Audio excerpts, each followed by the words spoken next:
Бер нәрсәгә ачыклык кертеп китик әле. Мин үзем менә бу язмыш тапшыруның ябылуына шундый теге җиңел генә карагач, игътибар да бирмим икән. Оказывается, төрле пабликларда журналистлар үзләренең фикерләрен җиткереп, төрле нәрсәләр язалар. Әйтәсем килә. Беренчедән, бернинди дә трагедия ясарга кирәк түгел. Мин 22 елга кадәр ТНВ белән бәйле рәвештә яшәп, эшләп килгән кеше буларак, минем тормышымда бик күп тапшырулар ачылды да, ябылды да.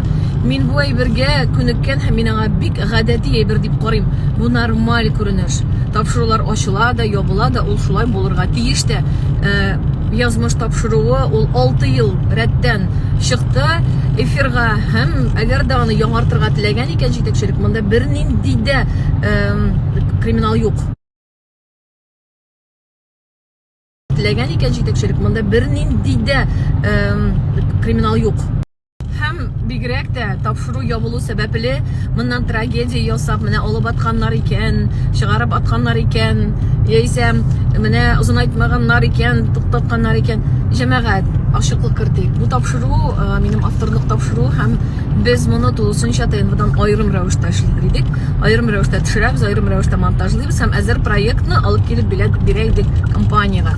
Һәм ел сайын компания гыйнвар аенда минем белән килешү төзиде. 1 еллык килешү һәм декабрь аенда бу килешүнең срогы чыга иде. Ел сайын шулай булды һәм менә бу ел бары тик яңа тапшыру эфирга чыгу сәбәпле контрактны озынайтмадылар. Һәм бу гадәти хәл, тагын бер кат кабатлап әйтәм. Һәм әйтәсем килә, бер дә борчылмагыз, чөнки бу тапшыру мине берничек тә финансовый яктан тәэмин итми. Мин бу тапшыруга ул хәтлек бәйле дә түгел. Менә мин инде иҗади кеше буларак, ул бары тик миңа от душына диләр бит әле. Җан азыгы бирә торган бер үзенә күрә бер хобби иде. Һәм минем өчен чын күңелдән борчылучылар өчен дә, бу халәткә чын күңелдән шатланучылар өчен дә әйтәсе килгән сүзем, җәмәгать. Мин инде шундый яшьтә, кыйммәтләр үзгәрә, ценности уже другие.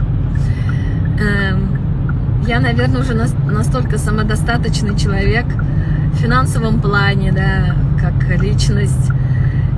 Шулай бер әйтәм, вот в этой жизни самые ценные вещи — это совсем не вещи. Тапшыру, әлбәттә, яраттыгыз, сүздә юк. Ләкин бу эш, понимаете, это работа. Ул теге тормыш өчен яшәү чыганагы түгел. Һич кенә дә, хәтта финанс яктан да ул минем сорауларымны капламый иде. Ул бары тик күңел халәте генә. Шуңа күрә җан азыгын аны башка җирдән дә табырга мөмкин бит инде. Шулай бит. Иң мөһим әйберләр бу тормышта ул әлбәттә гаилә, ул әлбәттә балалар һәм менә внутренний гармония диләр бит әле, внутренний комфорт. Картаямдыр инде биде.